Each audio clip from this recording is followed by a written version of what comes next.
మరి ముఖ్యంగా మీడియా మిత్రులకి ధన్యవాదాలు తెలియజేసుకుంటూ ఈరోజు తిరువూరులో జరిగిన ఎమ్మెల్యే కొలికపూడి శ్రీనివాసరావు గారు చేసిన దుందుడుకు చర్య, ఆ వాస్తవాలు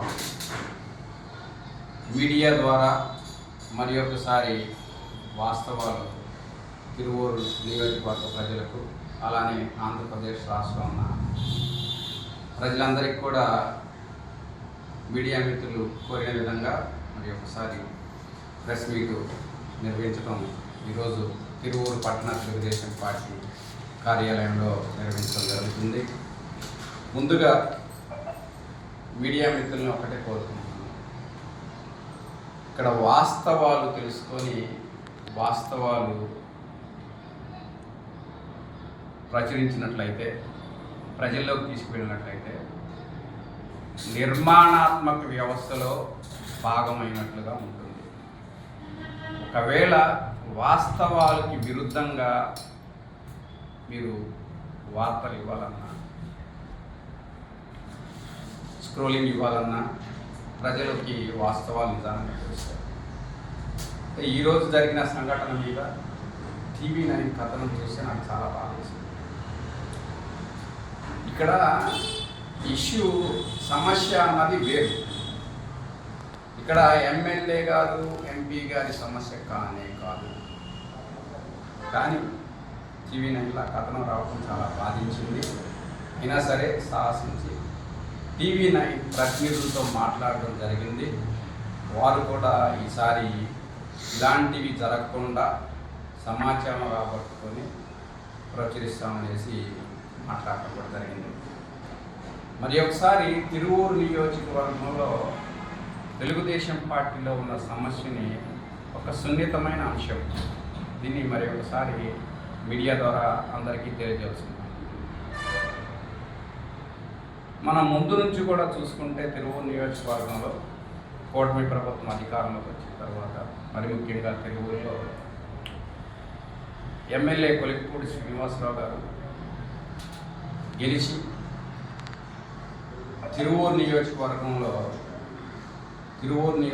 నాయకులతో కలిసి ప్రయాణిస్తున్న సమయంలో మొదటిగా మనం చూస్తే ఆ రోజు చిట్యాల సర్పంచ్ అయిన శ్రీనివాసరావు గారితో దుందుడుగా మాట్లాడటం మనం చూసాం.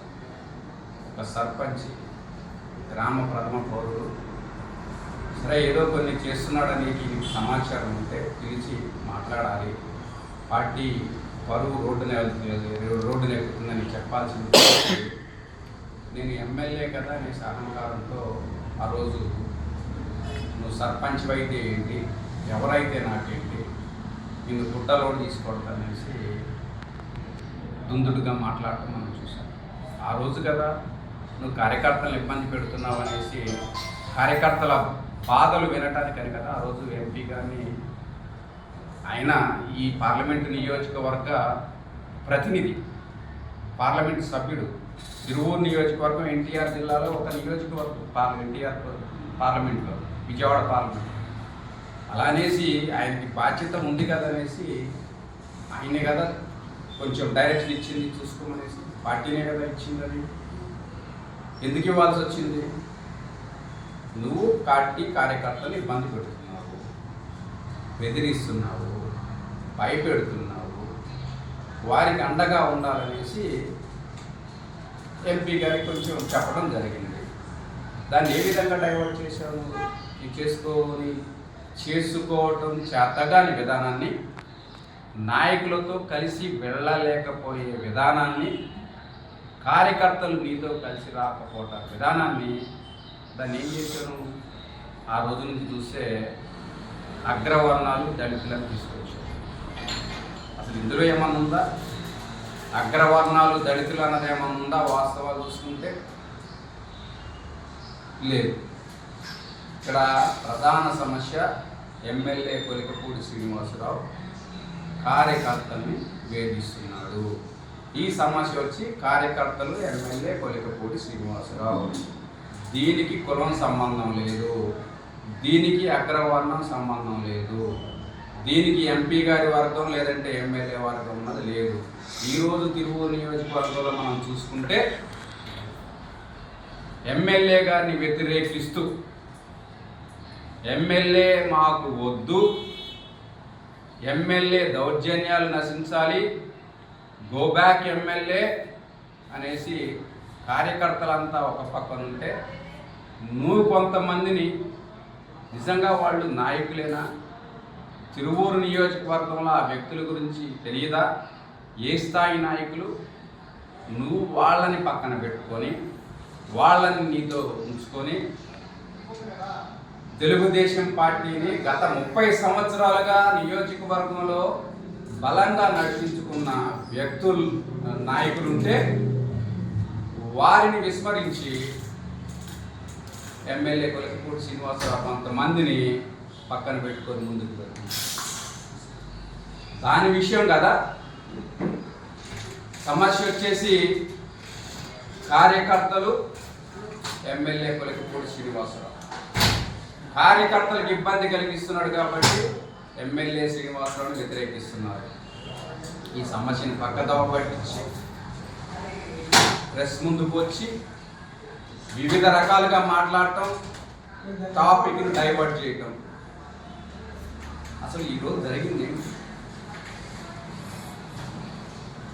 ఎమ్మెల్యే కొలకపూడి శ్రీనివాసరావు అన్నట్టు ప్రభుత్వ భూములు ఆక్రమణకి గురవుతున్నాయి.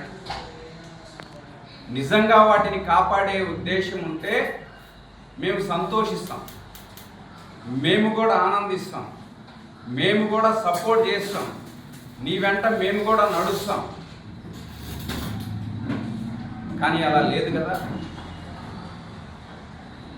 చేసిన విధానం కరెక్ట్ కాదంటున్నాం. ఆలోచన కరెక్ట్ కావచ్చు, నీది ప్రభుత్వ భూములు కాపాడాలన్న ఆలోచన కరెక్ట్ కావచ్చు.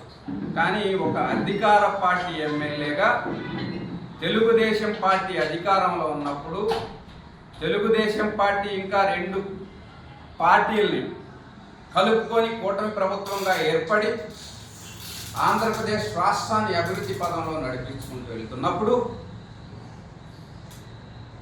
ఎమ్మెల్యేగా తిరువూరు ప్రాంత ప్రజలు నిన్ను ఎన్నుకున్నప్పుడు అసలు ఎమ్మెల్యేగా ఎందుకు ఎన్నుకున్నారు నిన్ను? వాస్తవం తెలుసా? మా సమస్యల్ని పరిష్కరిస్తావు అనేసి. నిన్ను ఎమ్మెల్యేగా ఎన్నుకున్నది మా సమస్యల మీద ప్రశ్నిస్తావు అని కాదు, మా సమస్యల మీద పోరాడతావని కాదు. డిఫరెన్స్ తెలుసుకో. నువ్వు మా సమస్యలకి పరిష్కారం ఇస్తావు అనేసి నిన్ను ఆ హోదాలో పెట్టారు. నువ్వు పరిష్కరించాల్సిన వ్యక్తివి, నువ్వు రోడ్డు మీద ఎక్కేసి పోరాడాల్సిన వ్యక్తివి కాదు. నీకు అధికారం ఇచ్చారు ప్రజలు, ఎమ్మెల్యేగా నీకు పట్టం కట్టారు, మా సమస్యలన్నీ కూడా తీరుస్తావు అనేసి పట్టం కట్టారు. అది పూర్తిగా విస్మరించి రోడ్డుని ఎక్కావు. దానిని వ్యతిరేకిస్తున్నాం మేము. ఎమ్మెల్యే కొలకపూడి శ్రీనివాసరావుకు మాకు వ్యక్తిగత విభేదాలు ఏమీ లేవు, ఇక్కడ వర్గాలు కూడా ఏమీ లేవు. కేవలం చేసే విధానాలు సరి అయిన విధానాలు కావు అనేసి తెలుగుదేశం పార్టీకి తీరని మచ్చగా మిగులుతుందనేసి దానిని వ్యతిరేకిస్తున్నాం.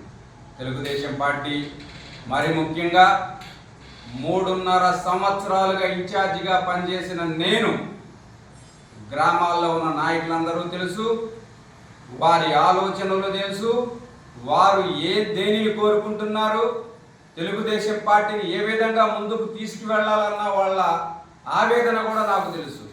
వారితో కలిసి పనిచేశాను. నువ్వు ఈరోజు కొత్తగా వచ్చి ఎలక్షన్ ముందు 30 రోజుల ముందు బాబు గారు నిన్ను గౌరవించి నువ్వు పార్టీకి బలంగా చేకూరుతావు, నువ్వు మంచి వాగ్దాటివి అనేసి ఒక నమ్మకంతో నీకు నేను 3.5 సంవత్సరాలు పనిచేసినా నిన్ను గౌరవించి ఎమ్మెల్యే అభ్యర్థిగా ప్రకటించడం జరిగింది. కానీ నువ్వు పార్టీకి బలంగా ఉండటం పూర్తిగా విస్మరించి పార్టీకి చాలా బలహీనంగా తయారు చేసావు. పార్టీకి తీవ్ర నష్టం జరిగే విధంగా నువ్వు ప్రవర్తన ఇక్కడ ఉన్నది తిరువూరు నియోజకవర్గంలో.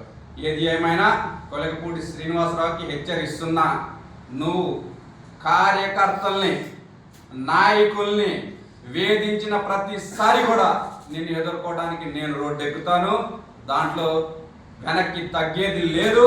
నీ విధానాలు మార్చుకో, నీ పద్ధతులు మార్చుకో. నీ విధానాలు పద్ధతులు పార్టీకి బలంగా ఉండే విధంగా ఉండాలి.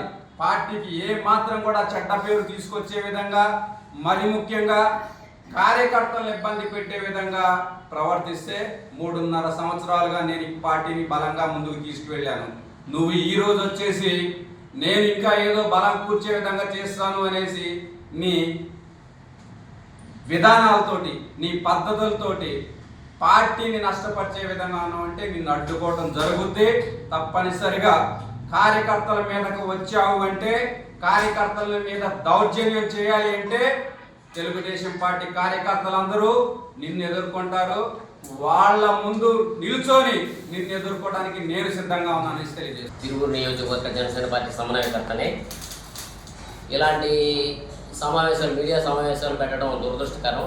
ఎందుకంటే గత 4 టర్ముల నుంచి ఇక్కడ అసలు మన ప్రాతినిధ్యం అనేటటువంటి లేని పరిస్థితి నుంచి కూటమి జత కట్టిన తర్వాత ఇక్కడ ఒక ఉన్నత విద్యావంతుడు వచ్చాడు. మన నియోజకవర్గం బాగుపడింది అనేటటువంటి ఆలోచనలో జనసేన కావచ్చు, బీజేపీ వాళ్ళు కూడా పవన్ కళ్యాణ్ గారు, మోడీ గారు వీళ్ళందరినీ చూసి కూడా కూటమి లక్ష్యంతో పనిచేసి ఎమ్మెల్యే కొలికిపూడి శ్రీనివాసరావు గారి గెలుపు కోసం అహర్నిశలు అందరూ కష్టపడ్డారు సార్.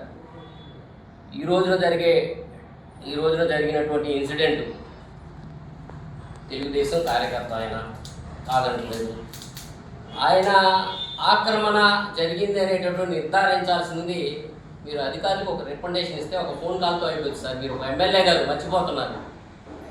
మీరు ఒక ఎమ్మెల్యే గారు, మీరు ఫోన్ ద్వారానో లేదా అధికారులని అడిగి మీరు అక్కడ నుంచి సమాచారం తెప్పించుకొని ఈ ఆక్రమణలో ఉన్నాయి, వీటి మీద ఏం చర్యలు తీసుకుంటున్నారు అని అడిగేటటువంటి రైట్ మీకు ఉంది. దాన్ని మేమేమీ క్వశ్చన్ చేయట్లేదు. కానీ మీ యొక్క వాళ్ళకం చూస్తుంటే కొంచెం గతం వెనక్కి వెళ్ళాలి. వీళ్ళందరూ కూడా ఉన్నారు కాబట్టి 1 year బ్యాక్ మార్చి 18వ తేదీన నేను నా ప్రాణహాని ఉందని ఒక మీడియా సమావేశం ఏర్పాటు చేశాను. మీడియా మిత్రులందరికీ తెలుసు. అసలు దీనికి సంబంధం ఏంటంటారు మీరు? చెప్తున్నాను దానికి. ఆ రోజున జరిగినటువంటి నవంబర్ 23, 2024లో గోపాలపురం అక్రమ మట్టి క్వారీల విషయంలో అడ్డంగా అర్ధరాత్రి వెళ్ళి కూర్చున్నాం మేము. మరి మీరు ఈ రోజు రోడ్డు మీదకి వచ్చి ఒక ఎమ్మెల్యేగా ఉన్నారు. నాకైతే ఏ హోదా లేదు. మీరు ఎమ్మెల్యేగా వచ్చేసి రోడ్డు మీద ఒక కార్యకర్త ఇల్లు కూర్చోమన్నారు. మీరు ప్రజాధనాన్ని డ్యూటీ చేస్తుంటే అర్ధరాత్రి వెళ్ళి మేము జన సైనికులతో కూర్చున్నాం. అది వాస్తవం కాదా? అప్పుడు మీ ఎమ్మెల్యేగా ఉన్నటువంటి జెట్టి దాస్ గారితో మాకు ఫోన్ చేయించి బెదిరించిన మాట వాస్తవం కాదా? అప్పుడు ప్రజాధనం డ్యూటీ అవ్వట్లేదా? అది ప్రజాధనమే కదా. 3 రెవెన్యూ పరిధిలో ఉన్నటువంటి గోపాలపురం క్వారీ ప్రజాధనం కాదా? అది దాన్ని ఎవరిని పెట్టి తోలిచ్చారు మీరు? మీకు సంబంధం లేదే మీరు మీ పిఏ నాకెందుకు ఫోన్ చేసి బెదిరించారు అప్పట్లో ఉన్న పిఏ గారు? ఇవన్నీ కూడా ప్రశ్నించానని చెప్పి 2వ రోజు నుంచే మీరు నా మీద కక్ష కట్టి పల్లెకట్టి డేవిడ్ అనే యువకుడికి అతని యొక్క సోషల్ మీడియాలో యాక్టివ్గా ఉంటున్నాడని చెప్పి అతను మీరు ఇచ్చేసేసి అతనికి డబ్బులు ఇచ్చేసి జనసేన నాయకుడు మనుగోలు శ్రీనివాసరావు అవినీతి పరుడు ప్రచారం చేసేసాయి అని చెప్పిన వాడ వాస్తవం కదా? ఇదే మనుగోలు శ్రీనివాసరావు ఎక్కడన్నా మీటింగ్లో కనపడితే మీకు చేతనైంది మీరు చేసేసేయండి, దాడి చేసేయండి, నేను చూసుకుంటానని చెప్పిన మాట వాస్తవం కదా? అసలు ఫస్ట్ మొదలైందే మీతో మీడియా మిత్రులతోనే. అక్రమ గోపాలపురంలో మట్టి క్వారీ జరుగుతుందని ఒక పత్రికలో వార్త వచ్చిందని చెప్పి మీరు పాత ఫోటోలు వేసేశారు. వాడిని గుడ్డలు ఇప్పుడు తీసుకొడతా, వీళ్ళని కొడతాను, వాళ్ళని కొడతానని చెప్పిన మాట వాస్తవం కాదా? మీడియా మిత్రులందరికీ తెలుసు. మీడియా మిత్రులు చంద్రబాబు నాయుడు గారి దగ్గరికి వెళ్ళారు. అసలు మొదలైంది అక్కడ కదా.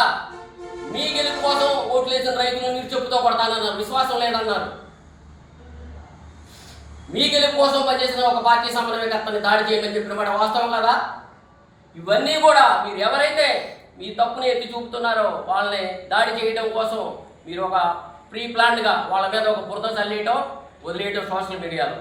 నేను అడుగుతున్నాను మిమ్మల్ని, ఖమ్మంపాడులో ఒక బీసీ వైసీపీ నాయకుడు ఇల్లు కూల్చివేతకి మీకు ప్రోత్సహించింది ఎవరు? మిమ్మల్ని మీ వెనకమాల నుంచి నడిపించిన వైసీపీ నాయకుడు ఎవరు? అప్పుడు గుర్తుకు రాలేదా? మమ్మల్ని అందరినీ కేసులు ఇచ్చారు తీసుకెళ్ళి. ఏం చేశారు? గోపాలపురం క్వారీ మారిపోయింది. అవన్నీ కప్పిపుచ్చుకోవడానికి ఎదుటోడి మీద ఎవడన్నా క్వశ్చన్ చేస్తే వాడి మీద బురద చల్లేయటం, ఇవన్నీ తీసుకొచ్చేసేసి వాళ్ళకే చుట్టేసేసి ఇచ్చేయటం ఇది కరెక్ట్ కాదు. మీరు ఒక ప్రజాప్రతినిధిగా ఉన్నారు, మిమ్మల్ని ఎమ్మెల్యేగా కూటమి తరపున ఎన్నుకున్నాం అందరం కలిసి. ఇది ఒక పార్టీ సమస్య కాదు, ఇది కూటమి సమస్య. పదే పదే మనం తప్పులు చేసి ఎదుటోళ్ళ మీద నిందలు వేయడం కరెక్ట్ కాదు. మీరు చేసేటటువంటి ఇదైతే కరెక్ట్ కాదు.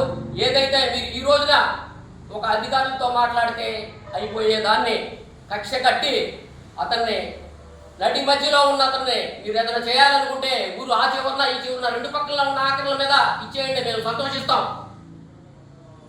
అధికారులు చేస్తారు, అది మీకేం పని? మీరే చెప్పారు కదా, ఒక ఖమ్మం వాళ్ళు గుంటూరులో ఈ మధ్యన ఒక గిరిజన సదస్సు జరిగితే కొంతమంది ఎస్టీలు కానీ లేదంటే కిడ్నీ బాధితులు వాటర్ రాలేదని ప్రశ్నిస్తే ఏం చెప్పారు సార్ మీరు? ఎమ్మెల్యే గారు ఏం చెప్పారు? మీరు అబద్ధాలు చెప్తున్నారు. అలా ఎవడన్నా మాట్లాడితే నేను చెప్పు తగ్గిద్దని చెప్పిన మాట వాస్తవా కాదా? మరి అలా పోరాడే వాళ్ళు, తప్పుడు పోరాడే వాళ్ళకి మిగతా వాళ్ళకు ఉండవా చెప్పులు? ఒక సమన్వయకర్తను పట్టుకొని నువ్వు కొట్టేసే చంపేసే అని చెప్పేసేసి మీరు ప్రోత్సహించి మళ్ళీ దాన్ని కవర్ చేసుకోవడం కోసం మాలో కొన్ని గ్రూపులు తయారు చేసే విధంగా, జనసేనలో కూడా చీలికి తెచ్చే విధంగా మీరు ప్రయత్నిస్తా. అలానే ఒక జనసేన నాయకుడి గురించి ఒక మహిళలను అడ్డం పెట్టుకొని అతను డబ్బులు వసూలు చేస్తున్నాడో అతను దూరం పెట్టండి అని చెప్పిన మాట వాస్తవం కదా? నా పిల్లల్ని తీసుకొచ్చి ప్రమాణం చేస్తాను, మీరు తీసుకొచ్చే దమ్ముంటే తీసుకురండి, కూర్చుందాం. దూరం పెట్టమన్నారు, వాళ్ళని మళ్ళీ పెట్టేసుకొని తిరుగుతున్నారు. మీరు ఏంటి ఇది? ఎవరిని బెదిరిద్దాం అనుకుంటున్నారు? అసలు ఎన్నాళ్ళ నుంచి ఇవన్నీ చూసిన తర్వాత నేను అసలు రాజకీయాలు వదిలేద్దామనే దీంట్లోకి వచ్చాను. కానీ ఇక నుంచి చెబుతున్నా, ఇక్కడే ఉంటా తిరుపూరులోనే. మీరు ఎవరు ఏది చేసినా కానీ ఖచ్చితంగా నేను క్వశ్చన్ చేస్తానే ఉంటాను మిమ్మల్ని. మరొక మాట అడుగుతున్నాను, అయ్యా ఎమ్మెల్యే గారు, మీరు ఏం చెప్తున్నారు? బెల్ట్ షాపులు అని చెప్తున్నారు. దాని మీద అసలు అధికారులు ఎవరన్నా, ఒక అధికారులు కూడా అడుగుతున్నారు, బెల్ట్ షాపులు ఇవన్నింటి గురించి చెప్తున్నప్పుడు వీళ్ళు వచ్చిన పోలీసు వారు కానీ వాళ్ళ ఎక్సైజ్ వాళ్ళు కానీ వచ్చేసి ఎమ్మెల్యే గారు చేసిన ఆరోపణలు తప్పో రైటో వాళ్ళు చెప్పాలి కదా, వాళ్ళ మీద కూడా బాధ్యత ఉంది. అలానే మీరు ఇంకొకటి చెప్తున్నాను, October 23 ABN live the debate ఛానల్లో ఏం చెప్పారు సార్ మీరు?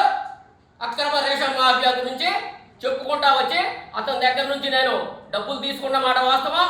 పెద్దిరెడ్డి రామచంద్రరావు అనేటువంటి వ్యక్తి దగ్గర వాళ్ళతోనే వైసీపీ ప్రజాప్రతినిధులు కొన్నానని పబ్లిక్ గా లైవ్ డిబేట్ లో చెప్పిన మాట వాస్తవం కదా? ఇది ప్రజాప్రాతినిధ్య చట్టం పరిధిలోకి రాదా? దీని మీద ఏం చేస్తున్నారు? ఎవడన్నా ఒక సామాన్యుడు ఎవడన్నా మనం తప్పు చేశామని పోలీసులకి ఇన్ఫర్మేషన్ తెలిసినా కానీ, అవినీతి శాఖ అధికారికి తెలిసినా కానీ వెంటనే దాన్ని సుమోటోగా వచ్చేసి కేసు కడతారు. అసలు దీని మీద ఎందుకు చర్యలు తీసుకోవట్లేదు? దీని మీద నేను చంద్రబాబు నాయుడు గారి దృష్టికి, పవన్ కళ్యాణ్ గారి దృష్టికి వెళ్దాం అనుకుంటున్నాను. అవసరమైతే పిల్లు కూడా వేద్దామని డిసైడ్ అయ్యాం ఈ విషయంలో మాత్రం. ఎందుకంటే పీడిఎస్ రైస్ అనేది ఏదో ఒక ఇక్కడ చిన్న విషయం కాదు సార్. అది ఏదైతే కేంద్ర ప్రభుత్వం పేదల కోసం ఇస్తుందో రైసు, దాన్ని దృష్టి మళ్లించి మీరు అక్రమ మార్గంలో డబ్బులు తీసుకున్నారని స్వయంగా మీ నోటితో మీరు లైవ్ డిబేట్లో చెప్పారు. ఖచ్చితంగా అది చట్టం పరిధిలోకి వస్తుంది. న్యాయం జరగడానికి కొంత ఆలస్యం అవ్వచ్చు. ఈ మనుబోలు శ్రీనివాసరావు అనే వ్యక్తి ఖచ్చితంగా దాని మీద పోరాడతాడు.